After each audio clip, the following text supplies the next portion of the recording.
omukoro gw'okusiibira za tiimu ezirajwekera Uganda omu mizaano ya Fiasa Games gwayebemberwa Minisita w'ebyemizaano Honorable Patrick Ogwang kandi gwakorerwa aha kitebe kikuru eky'ebyemizaano ekya National Council of Sports aha Rugogo muri Kampala.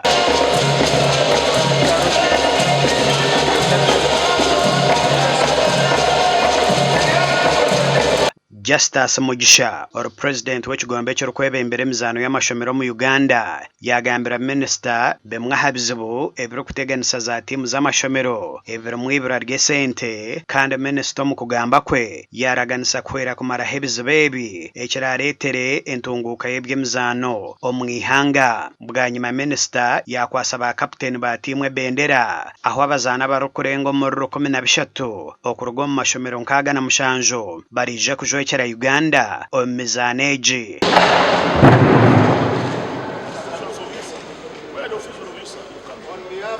The truth and the legacy for the country that in the Fiasa we have won 5 times and we are going to defend many of them. Went through the lengthy process of qualification. There were challenges here and there, but nevertheless we have a formidable team, in my opinion, that will heavily defend the title we have secured for the past 5 years. During these 6 years, we have consistently won because of the financing from the Ministry of Education and Sports. There used to be a very big gap, but also because of the cost sharing which the schools do together with the ministry. Sports is not politics. In terms of age, you can be active between 14, 15, up to 33. At 33, those who are runners, they intend to evade a marathon.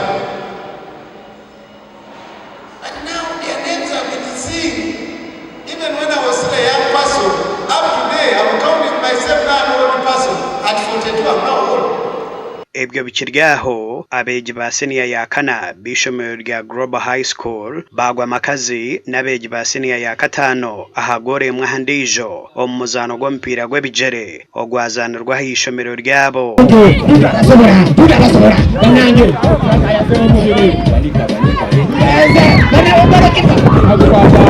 Okurijirraho abatebekanisa nibagira ngu emizaano egi nehwera beegi omu kutunguura entaranta zaabo.